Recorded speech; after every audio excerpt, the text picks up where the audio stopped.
யார் யாரோ வர்றாங்க, வரட்டுமே, அவர் விஜய் வரட்டுமே. என்ன ரஜினிகாந்த் ஆதரிக்க சொல்றீங்களா? ரஜினிகாந்துக்கு எனக்கும் சம்மந்தம் இல்லை. விஜய் என்னுடைய தம்பி. அவர் யார் யாரோ வந்து கட்சி ஆரம்பிக்கிறாங்க, அவர் வந்து கட்சி ஆரம்பித்தா வரவேற்பேன். அது அவ்வளோதானே. எனக்கு வாக்கு தராமல் மக்கள் அவங்களுக்கு தந்தால் பாராட்டு, அவருக்கு தராமல் எனக்கு தந்தால் நன்றி, அவ்வளோதானே. தம்பி விஜய் போல் ஒரு அசாத்திய திறமை உள்ள ஒரு கலைஞர். பாடுவார், ஆடுவார், நடிப்பார், அவரே கதை எழுதுவார், இயக்கிற திறன் இருக்குது, இசையமைக்கிற திறன் இருக்குது. அவர் சிறு வயதிலிருந்தே அதிலே ஊறி போன ஒரு இளைஞன். தம்பியெல்லாம் வரும்போது இன்னும் கொஞ்சம் வலிமையாக இருக்கும்னு நினைக்கிறேன். இப்போ நம்ம ஒரு ஆளே எழுத்து எல்லா பக்கமும் சண்டை செய்ய முடியல. அப்போ அவர் வந்தால் இன்னும் கொஞ்சம் ஆதரவாக இருக்கும். அதனால அவர் வரணும். அதுக்கான முயற்சி இதெல்லாம் வந்து ஒரு இது தானே. இப்போ இது வரும்போது இப்போ நாங்கள் தொடக்கத்துலேருந்தே செஞ்சோம், இயக்கமாக இருக்கும் போதுலேருந்து. அவர் இப்போ வரணும்னு நினைக்கிறாரு, அதுக்காக இதெல்லாம் செய்தார். அதை வரவேற்று பாராட்ட வேண்டியது.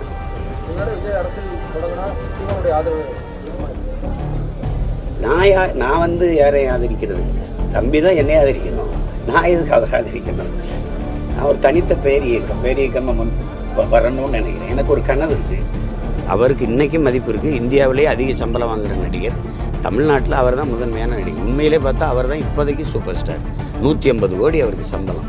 30 கோடி வரி போனாலும் 120 கோடி அவர் கையில் இருக்குது. அதை பொருள்படுத்தாமல் வர்றாருன்னா சரி, வரவேற்க வேண்டியது. தமிழர்களுக்கு நிறைய கோடிக்கணக்கான பிரச்சனை இருக்குது. அதில் போராடுறதுக்கு நிறைய தலைமைகள், கட்சிகள் தேவைப்படுது. ஒருவேளை அரசியலுக்கு வந்தாருன்னா என்னோட இணைந்து பணியாற்றுங்க, நீங்கள் ஏதாவது அழைப்பு விடுப்பீங்களா? இல்லை, அது அவர் எனக்கு யார் துணையும் தேவையில்லை. அவன் என் தம்பி. நான் என்னுடைய உச்சத்தை விட்டு நான் அவ்வளவு வருமானத்தை விட்டு வானுவ வீட்டு வாசல எவன்டா நின்னா? உன் வாட்ச்மேன் கூட நிக்கலையடா. ஏன்டா இந்த மாதிரி போய் தலையிற?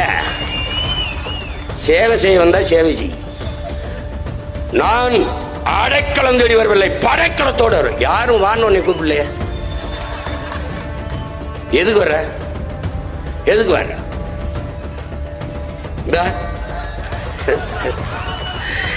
என்னுடைய அன்பு சகோதரன் அஜித்தும் ஐயா ரஜினிகாந்த் அவரும் தங்களுடைய புகழை வியாபாரம் செய்ய விரும்பவில்லை.